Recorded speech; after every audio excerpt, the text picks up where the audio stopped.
बाबा, हाँ। जो भाई मिनी मधुबन में सेवा करते हैं, मतलब जो बिल्डिंग का काम चल रहा है या कुछ चल रहा है, तो उसका क्या फल मिलेगा?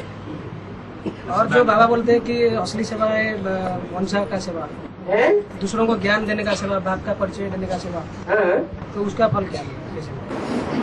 मिनी मधुबन में सेवा करते हैं माना बाप के नीचे सेवा करते हैं,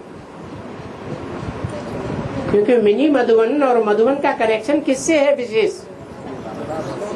मधुबन का कनेक्शन विशेष है मधुसूदन से।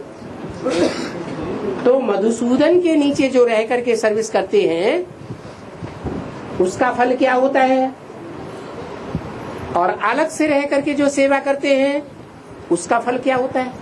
समझा जा सकता है कि मधुबन में जाके जो सेवा कर रहे हैं वो ये समझ के सेवा कर रहे हैं कि हम समर्पित होकर सेवा कर रहे हैं,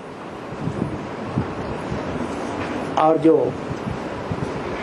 वहां नहीं है, दूर है, अलग रहते हैं, अपनी स्वेच्छा से चलते हैं, अपने तरीके से चलते हैं, तो वो ज्यादा स्वतंत्रता पूर्वक चलते हैं या ईश्वर के अधीन होकर चलते हैं? ज्यादा स्वतंत्रता।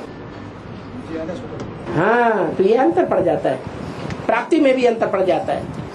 वो सरेंडर हुए, जो सरेंडर होकर के चलते हैं वो राजघराने में आते हैं, और जो सरेंडर होकर नहीं चलते हैं वो प्रजा वर्ग में आते हैं। बाबा कहते हैं ऐसे नहीं कि प्रजा वर्ग वाले कोई नीचे है, बाबा कहते हैं 16,000 की गिनती में आने से तो अच्छा है प्रजा वर्ग में बड़े बड़े फर्स्ट क्लास साहूकार बन जाना।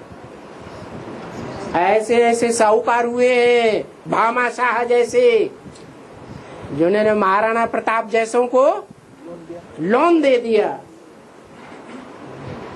तो देखो, प्रजा वर्ग में भी रह करके दास दासी रख सकते हैं,